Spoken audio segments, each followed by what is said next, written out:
Good afternoon, everyone. Is everybody enjoying the weather? It's not the heat, it's the humidity. First of all, let me just, I have a public announcement. I don't want to take anybody away from this speaker's audience.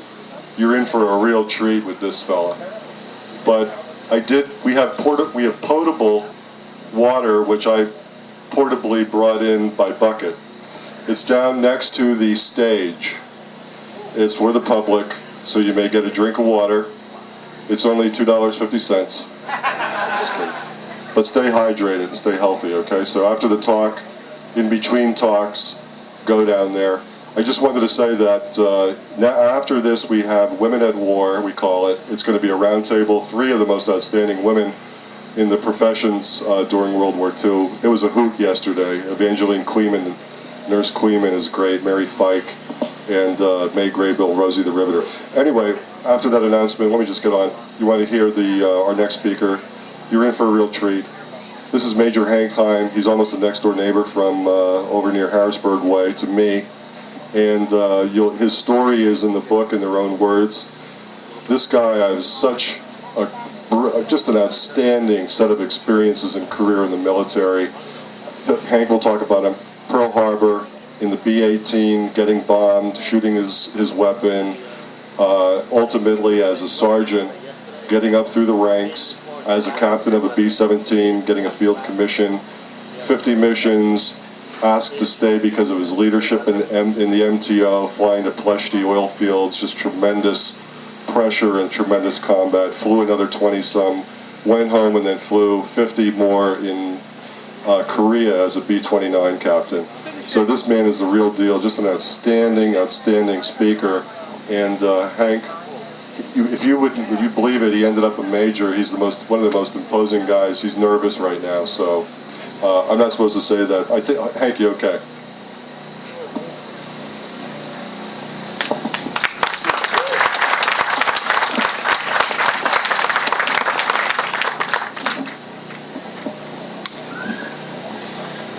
This is not an apology. This is fact. I'm scared as all bejeebers, I'll tell you right now. Anyhow, I came from a very small coal mining town, northern Dauphin County. Graduated from a very small school, and would you believe my peers, my classmates, cornered me about a week before graduation and voted me the least likely to succeed. This is no lie. They were dead serious. It hurt at first, but I'd like to thank all of them, and I guess I'll have to wait until I go home. Most of them are there.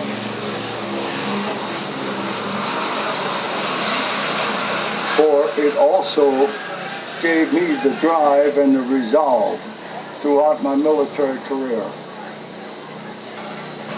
I worked for my father in the coal mines to help support a family. And while working there one day, the coal mine collapsed and I was penned in. My father dug me out, took me outside, pointed his finger directly at my nose and said, "Son, you have worked your last day in the coal mines. I don't want you to grow up like me. You go into the military." And that started my military career. My mother took me to Harrisburg, where on July the 2nd, 1940, I enlisted in what was then the Army Air Corps. After boot camp in Fort Dix, I was sent to Hickam Field, Hawaii. Now, Hickam Field and Pearl Harbor are very close neighbors. I could look out my second-story barracks windows and see the aircraft carriers and the large ships going back and forth. I was there as a aerial machine gunner. Job I held right up until the raid. A week before the raid, I got a call from a hometown buddy of mine. He just came to port. Would I come over and see him, please? Well, I hadn't seen him for a while, so I went over and saw him. We spent 5 to 6 hours together on the battleship Arizona. Had lunch with the Navy, and it was wonderful. When I left, I invited him over to Hickam, which he said he'd be over the following Sunday. The following Sunday was December the 7th, 1941. I believe you're all aware about the battleship Arizona. It lies on the bottom of the Pearl Harbor, and his body is still in it. Well, Pearl Harbor morning, I was in a barracks with 60 other men, second floor.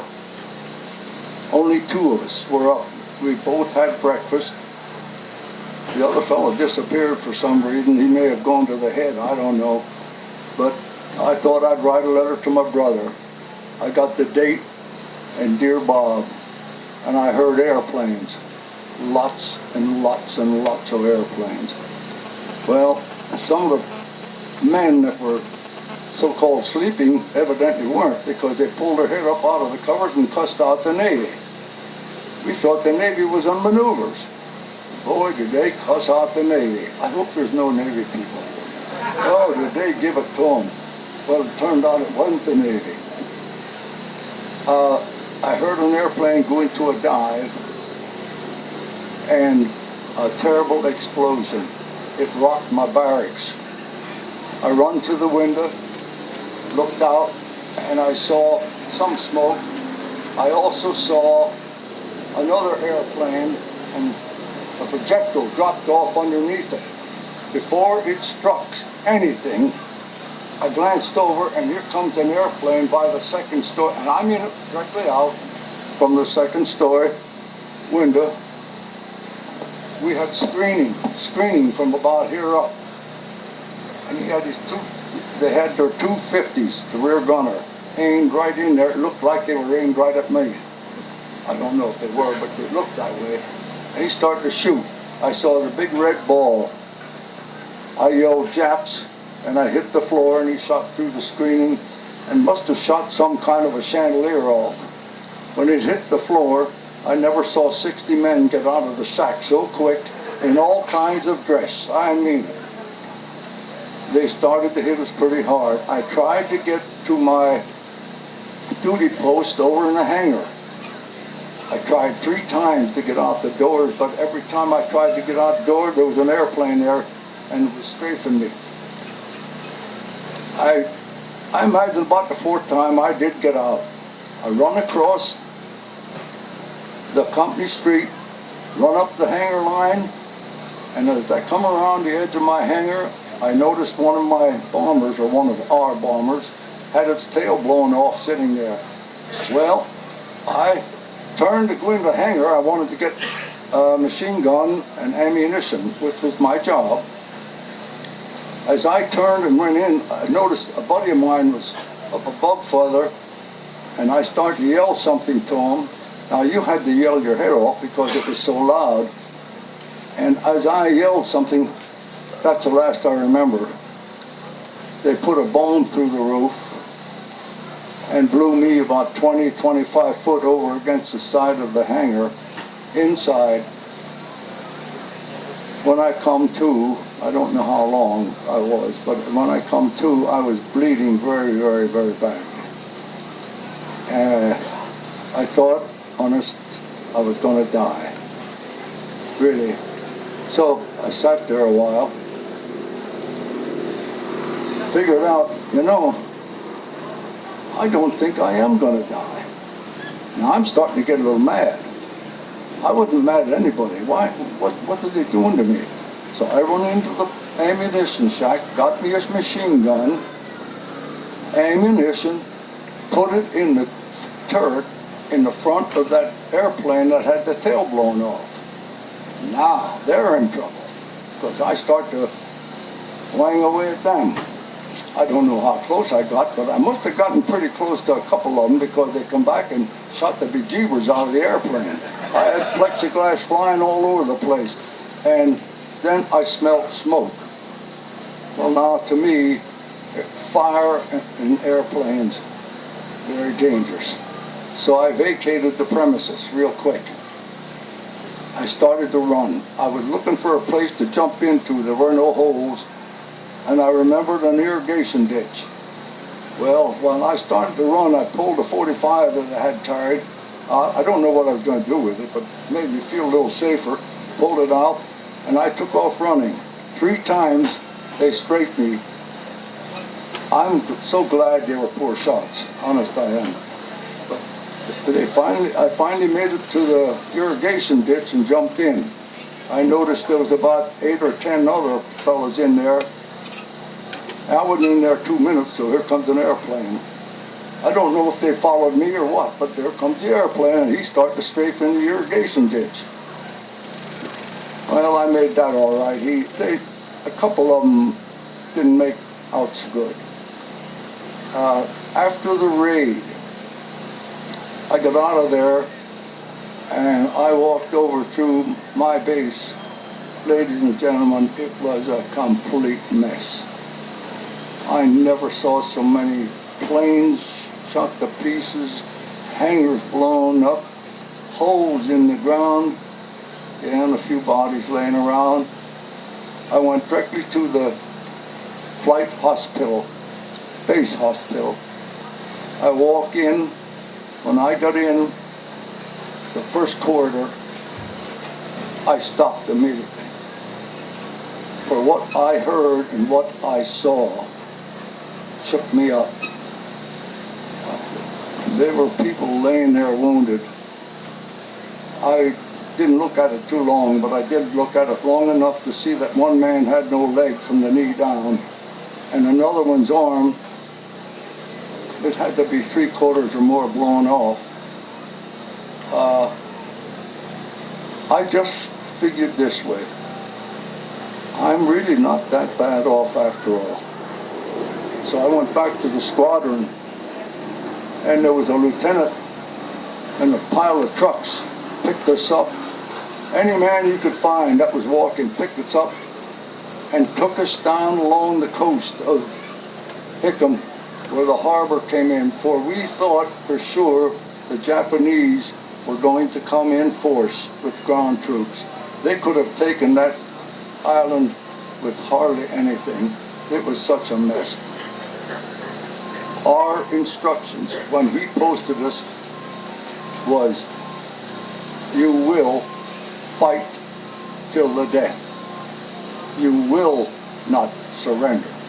You will give Schofield Barracks time to get set up. Schofield Barracks was 16, 17 miles back up behind us. And they were given the same order, because the next step, they were going into our homeland in Frisco. They were running pretty close. I laid there that night. The stench was terrible.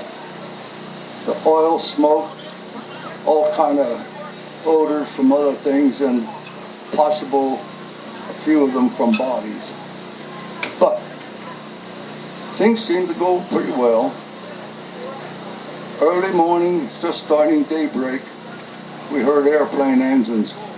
Some guy down the line yelled, "Here they come." I laid my ammunition out. I dug in alongside of an officer's house. I laid ammunition out, clips, put the bayonet on my rifle, snuggled up against the wall, and then, ladies and gentlemen, I cried. For you see, this was my last day on earth. I received an order that I would fight to the death. My full intentions were to just do that, because I knew if they broke through, we were in deep trouble. So, yes, I cried. It wouldn't be the first time in my military career nor would it be the last. Well, along about 9:30, they must have gotten word from a patrol plane that Japs weren't coming. They picked us up, took us back. Lieutenant took one look at me, cussed up and down. What was I doing there? I must have looked like terrible. So I went to the hospital. The hospital they fixed me up, let's put it that way, and put me in the hospital for about 9-10 days. While I was there, I applied for, there was a notice come down. Anybody that thought they could pass the written test for pilot was to take it. And if you passed it, you would be considered. They didn't say you'd make it. You would be considered for flight training. Now, ladies and gentlemen, I was not college. I was high school. I figured I always wanted to be a pilot. Here's my chance if I could pass the test. So how am I going to know if I don't take the test? I took it. But 2 questions into the test, and I wished I'd have studied a heck of a lot harder than I did in high school, I'll tell you. 4 days later, a miracle must have happened. I received word I passed. I was sent back to the West Coast. I went through Hancock College of Aeronautics and then received my wings from Roswell, New Mexico on the 25th of November, 1942. Out of a class of 204, only 85 of us made it. There were 4 graduates, high school graduates, the rest were college, and we had 20-some in their last year at West Point with us. Now, I don't mean that all the rest failed ground school or whatever. A lot of them could not handle the hazing. The hazing was absolutely ridiculous. I could spend a whole period just talking about the hazing. It was nasty. And a lot of people told them to go, with their program. They're getting out of here. Just chicken outfit and all that stuff. But when we graduated, those 4 high school boys were still there. We studied, and this is no lie, to make it, we studied in the latrine, sitting on the hopper, because it was the only place we had light from 9:30 to 11 with bed check. But we wanted it, and we studied. Remember now what I was voted, the least likely. This is where it's catching up. This is where I'm saying this was the resolve and the drive. Well, when that colonel pinned those wings on me, that's the second time I cried. There they are, ladies and gentlemen. I had them made into a bracelet. You see around my house, if it's not nailed down, it's thrown out. I don't know how it is at your place, but that's the way it is at mine. By the way, when I was at Pearl Harbor, she was only a girlfriend then. I learned to play the guitar, would you believe? The first time I got in an orchestra, I went over and I started strumming and she walked in. My brother's a tremendous musician. He leaned over to me and he said, "Hank, get the heck back on chord." I was that way to her. Would you believe though, might as well end her.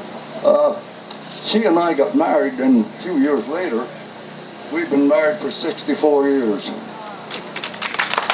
And I'll say this much, if it isn't nailed down, out it goes. So this is why I made this.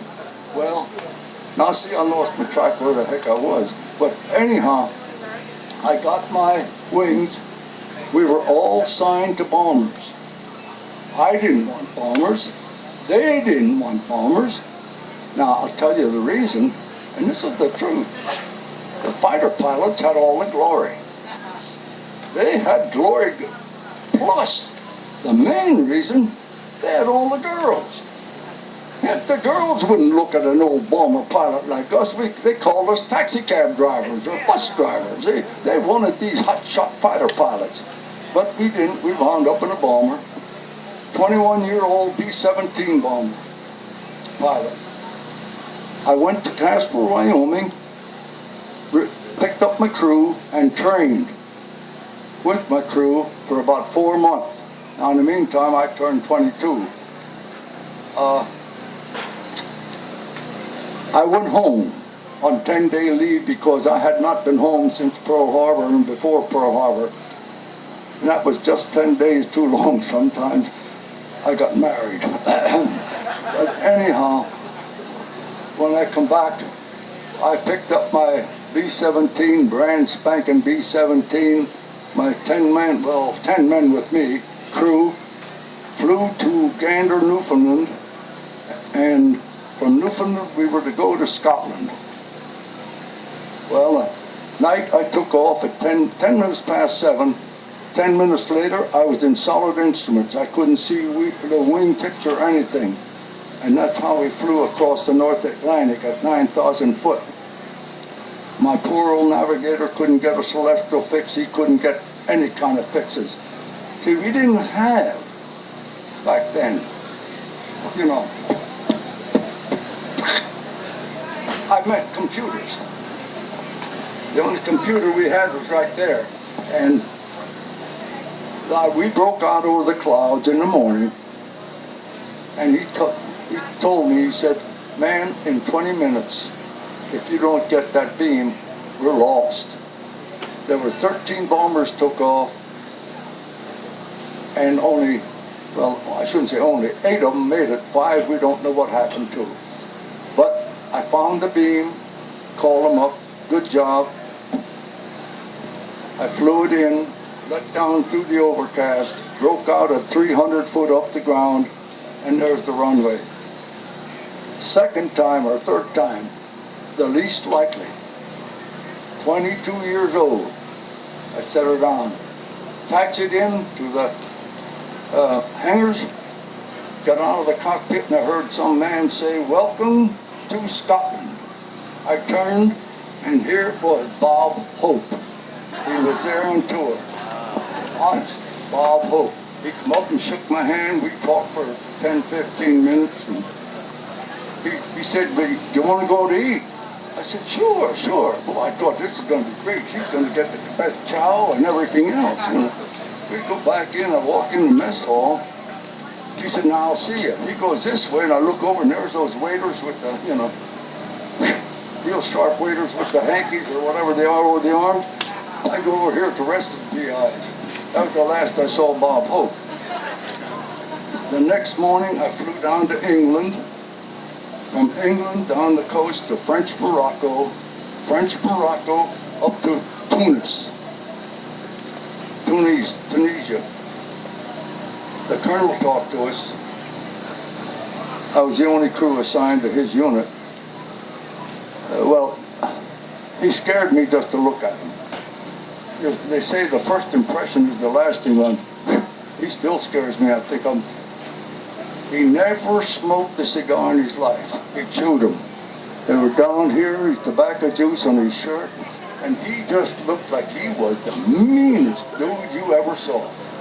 Well, he wanted to know if there was any questions after he briefed us, and I had one. I couldn't understand why we had to fly 50 missions out of North Africa, and in England, where they had nice barracks, mattresses, sheets, so forth, they flew 25. By the way, we had one cot on the stand, or on the sand, no mattress, one blanket. The food was terrible. But when I asked him about that 50 missions, he said, "Damn if I know.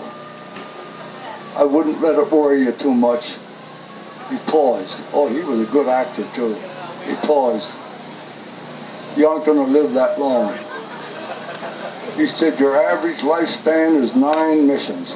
Now, that's pretty tough proposition. You're supposed to fly 50, yet you're going to get killed by 9. You know, that's, well, out of the 10 of us that went over, in 3 weeks, 7 of those 10 were killed. I was one of them that made it, my navigator and my flight engineer. Of course, we got replacements. We flew missions into the Balkans, southern Germany, Austria, and finally, when we took part of Italy, we moved to Italy. Now we could go deeper into enemy country. Sometimes too far, but we could go deeper into enemy country. I managed my 50 missions and was due to go home when the major general, came down to our headquarters and asked if any of us pilots, there were a few other ones there, would please volunteer. We could fly as long as we wanted. We could quit any time.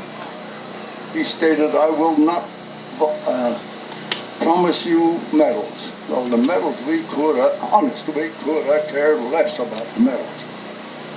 I won't promise you a promotion. Now, that wouldn't have hurt none, but he didn't promise either one. But what I will do, if you quit, I will have you back in the States in 3 days. We started flying, 3 of us, two other officers and myself. By the time the 13th mission going into the second tour, those other 2 officers were dead. They were killed in action, the ones that volunteered with me. I kept flying and flying and flying. I don't know why, I can't tell you to this day, I wanted to try to get 100, which was unheard of. I got to 78, and I was 23 years old, and I was completely burned out. Ladies and gentlemen, it is the worst feeling in the world. You can't do anything. You're done. You're shot to pieces. I don't mean literally shot to pieces. You just can't do anything anymore.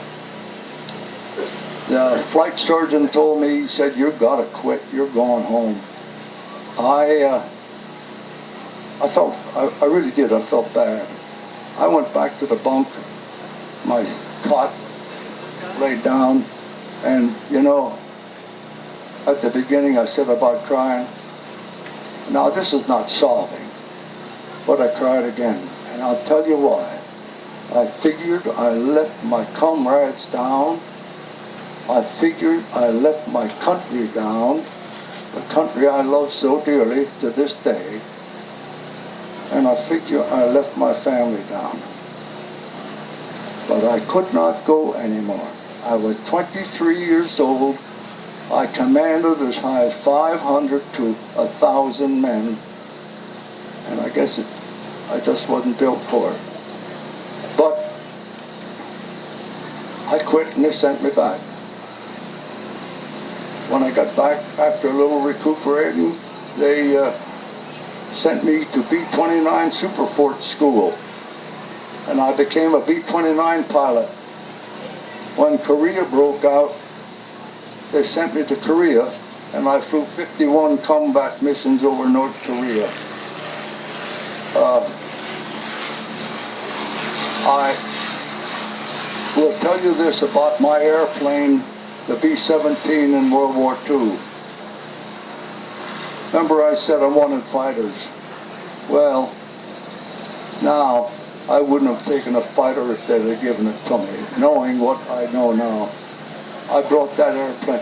I shouldn't say I think the good Lord and the plane itself come back, shot so full of holes, wingtips all, tails shot to pieces. For instance, I bombed the ball bearing factory in Vienna. We got hit all the way to the target and all the way back, and over the target it was so thick with flak you could walk on it. When I come home, my ground crew counted the holes, and ground crew and the next revetment whose plane was blown out of the sky in that mission, they come over and counted the holes. The next morning, my sergeant said to me, sir, he said, have you any idea how many holes you had in that airplane? I told him, Sergeant, if it was 3, it was too much. He said, you had over 420. I had 1 man killed. I had no more wounded or anything. That 1 man killed was enough. I don't mean it that way, but you'd think with that many holes. 1 man killed and the plane was shot to pieces. You want to know something? The next morning I flew that airplane on another mission. They worked all night to get that plane together. So you see, I've often said, why me? Why me? But I've had such wonderful people all around me working and helping me. And those mechanics, the sheet metal workers, the radio man, they were all outstanding people.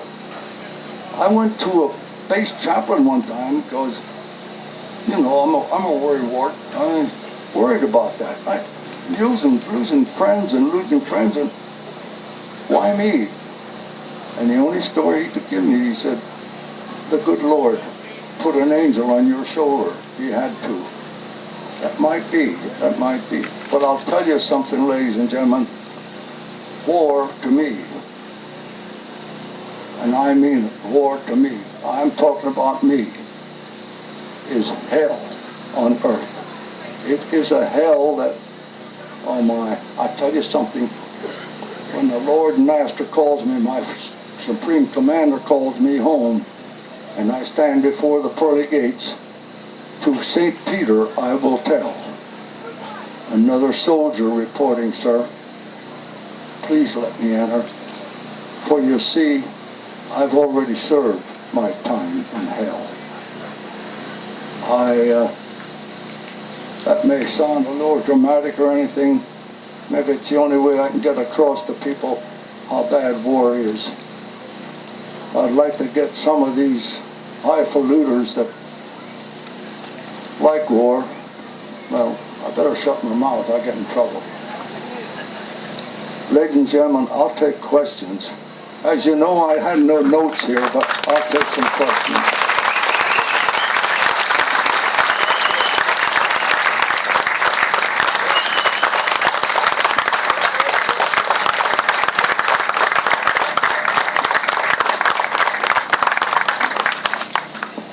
The gentleman wants to know what Air Force was in Africa. When I first got to Africa, it was the 12th.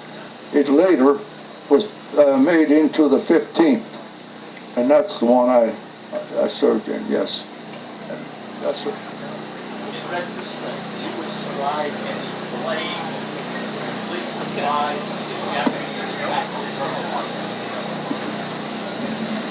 The complete surprise is what it was, and I'm not kidding you. I don't know. I wasn't Washington. I don't know if somebody really knew it. But the lowest of us soldiers, all we could think about, something's in the breeze, you know, the way things were going. Yet, that surprise was a complete surprise, believe me, to us at Pearl Harbor.